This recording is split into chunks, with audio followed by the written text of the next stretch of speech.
Hello, I'm Dudley Thompson, and welcome again to WDT Media TV for our continuous coverage of the Hagley Park Road Improvement Project. We are here under the bridge at 3 miles, and there are viewers who are calling for lights to be installed under the bridge. Some level of lightings are installed in the 3 mile area, but there's still some patch of darkness remains under the bridge. We're now seeing lighting under the bridge just over 3 mile area and the post office, and there's also light on the ramp here by a Coburn Garden School. And as we pass the vicinity of the Coburn Garden School, you can see this area is not as jet black as in the past, because the lighting that are on the ramp provides some level of brightness for this area. And these holes that were put here to facilitate the rails installation, they are still here. So the fact that here is not that dark to be less of an hindrance to pedestrians who walk this area at night. So as you can see, the area is not pitch black as before.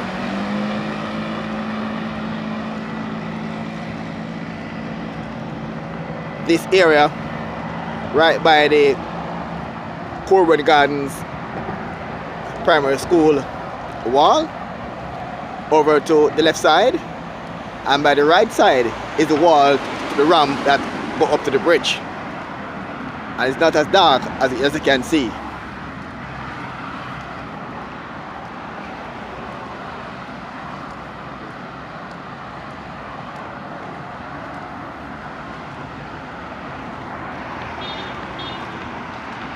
And it's all because of the lightings that are now on the ramp.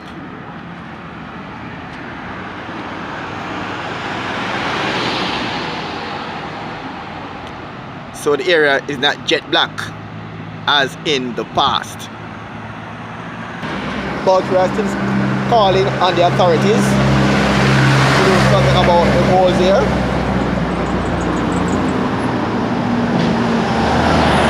That was here for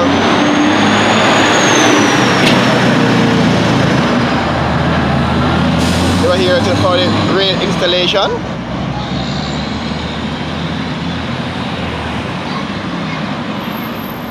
I'm hoping that the rails can be installed sooner rather than later, or maybe or because the school is not in progress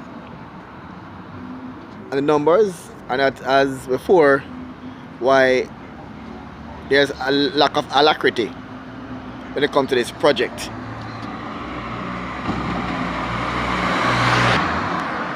And I see an elderly man fell when his foot was caught over this hole.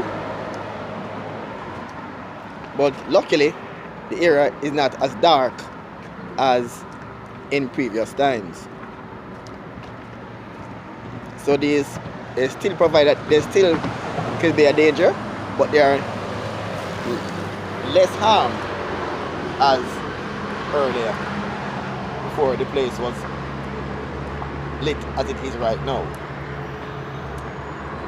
We still need the railings to be installed along here.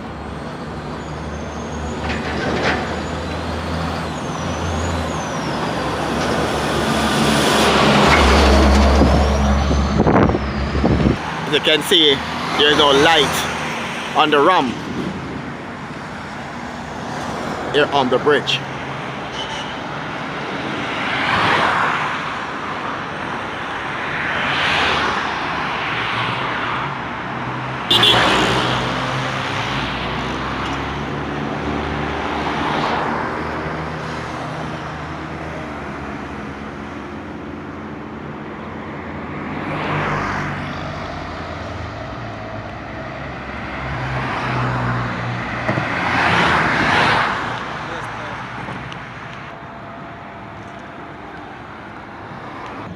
We're seeing some work taking place here by Budget Supplies, and apparently going to build a perimeter wall along this area at Budget.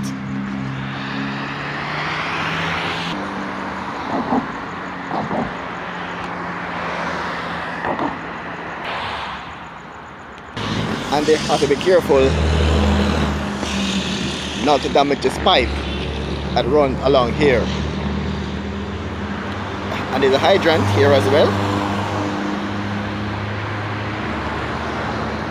And the holes are still here in the roadway just by Maho Drive. We showed you earlier.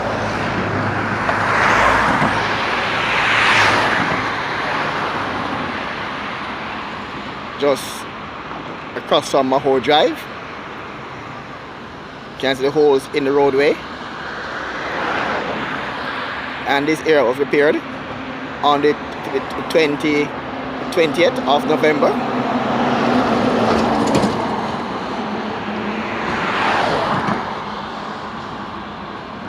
I can see two holes there in the area where the patchwork took place.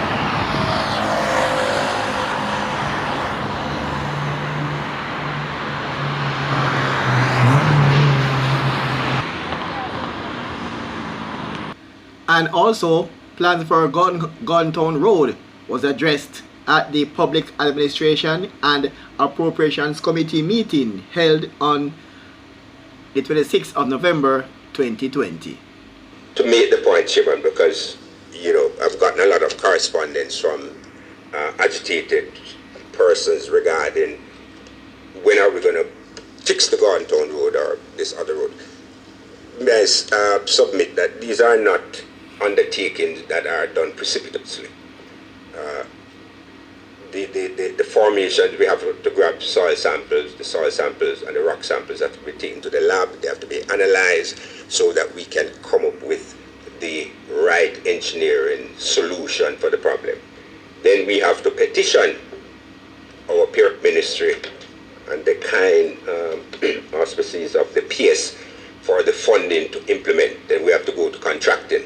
So these activities, we realize that they do take time and it requires a certain amount of deliberation. It's not that we're insensitive to the needs of the population, and we see it from a daily examination of persons coming down, some of them chancing, walking along the area, but the fact is that we have to do it right. We have to get it right the first time. The total cost for the main road network was also revealed. Preliminary examination reveals that the total bill for the main road network is going to be somewhere in the order of about $5.5 billion, of which about half goes into initial clearance of block roadways and some initial activities to make the roads drivable. We're not pretending that we are reconstructing these roads, and we do acknowledge that the works that we're doing in the initial phase is of a temporary nature, designed largely to get people to be able to move about. The question of the permanent solution is something that we'll have to tackle as we go along. It was also explained why Jamaica will need much larger drains. The master drainage study that we did and tabled in 2013 indicated that previously the design parameter for drainage, for sizing drainage, it was about 1 in 10 years, which means that the drains that were built and installed would be overtopped once every 10 years. Right now, and a lot of countries worldwide use that. Right now, in engineering parlance, people are talking about design return periods of 1 in 100 and 1 in 150.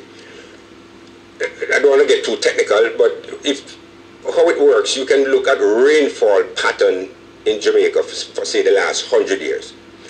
And when you just look at just that data, you will see how many times you had rainfall exceeding a certain volume.